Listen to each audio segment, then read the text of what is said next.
आप ये देख लिए न्यूरॉन सबसे लंबी कोशिका है। क्रियात्मक एवं संरचनात्मक इकाई है। शरीर की सबसे लंबी कोशिका, यह कितना हो सकता है 0 मिमी से 1 मीटर तक। इसमें विभाजन नहीं होता क्योंकि इसमें तारक का है ना, तारक का है नहीं है। तो इसका कार्य क्या है, ऐच्छिक और अनैच्छिक क्रियाओं को करने का।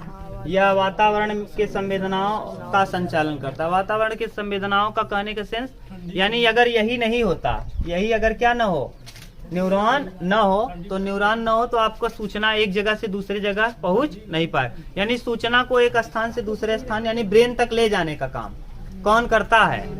ब्रेन तक सूचना को ले जाने का काम कौन करता है? न्यूरॉन भी। समझ गए? न्यूरॉन और न्यूरॉन की संरचना इसे कहते हैं क्या, ये जो निकला हुआ है, ये पतला पतला इसे धागे नुमा, इसे क्या कहेंगे? डेंड्रॉइड। इसे क्या कहेंगे? ये वाला जो एरिया दिख रहा है ऐसे करके, इसे सेल बॉडी या सोमा कहते हैं। इसमें ये भरा हुआ जो है ना, एक कोशिका काय है, बीच वाला न्यूक्लियस है। ये यहाँ से लेके यहाँ तक को एक्सॉन कहते हैं। एक्सॉन वाला ऊपर वाला एरिया जहाँ से एक्सॉन निकला है, एक्सॉन हिलॉक कहते हैं। एक्सॉन जहाँ जहाँ पे ये, इसको कहते हैं स्वान सेल। ये जो है ना, ये जो बना हुआ दिख रहा है मोटा सा, ये है स्वान सेल। ये क्या है? Schwann cell. इसका नाम क्या है? Schwann cell. यानी लिख दे रहे हैं, देखो इसे कहते हैं स्वान सेल। स्वान सेल, इसका नाम क्या है? Schwann cell. ठीक।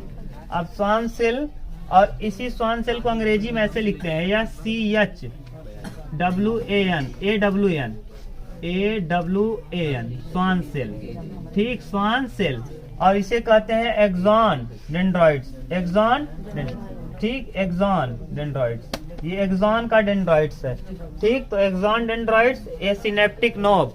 सिनेप्टिक नोब का काम क्या है? ये जो घुंडी है, इस घुंडी का नाम क्या है? Synaptic knob. इलेक्ट्रिक इम्पल्सेस को एक स्थान से दूसरे स्थान तक पहुंचाना, यानी सूचनाओं को ग्रहण करके आदान प्रदान करने का काम कौन करता है? यही सिनेप्टिक नोब। या तो एक किससे जुड़ा रहेगा? न्यूरॉन। एक न्यूरॉन से दूसरे न्यूरॉन में सूचना का आदान प्रदान करेगा, या मसल्स में करेगा, या फिर ग्लैंड्स में। समझ गए? तो यहाँ अगर ये स्वान सेल रहेगा, अगर जिसमें स्वान सेल मौजूद है उसे कहेंगे माइलिनेटेड।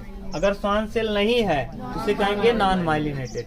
अगर स्वान सेल मौजूद है तो माइलिनेटेड, अगर नहीं है तो नॉन। अब आप बताओ इस वाले एरिया को क्या कहोगे? इसको, ये यहाँ से यहाँ तक क्या कहलाएगा? यानी सबसे पहले सूचना कहाँ पहुँचेगा? Synaptic knob. सिनेप्टिक नोब किसके पास दे देगा? एक्सॉन टर्मिनल को। इसे कहते हैं एक्सॉन टर्मिनल। ये वाला जो डंडा यहाँ से यहाँ तक दिख रहा है, इसे कहते हैं एक्सॉन टर्मिनल। क्या कहते हो? Axon terminal. कहीं जगह नहीं है लिखने को, नहीं लिख देते, यहाँ लिख दें, ये axon terminal. Axon terminal, axon terminal. Axon terminal का काम क्या है? सोडियम हटा दे, क्या दिक्कत ना हो तो। ये अब सही है?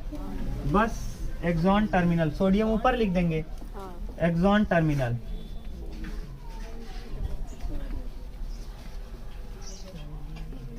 Axon terminal.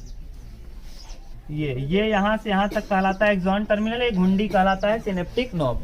सिनेप्टिक नोब से सूचना लिया जाएगा, चाहे वो एक तंत्रिका से दूसरे तंत्रिका के द्वारा लिया जाए, एक न्यूरॉन से दूसरे न्यूरॉन, या मसल के द्वारा, या फिर ग्लैंड के द्वारा।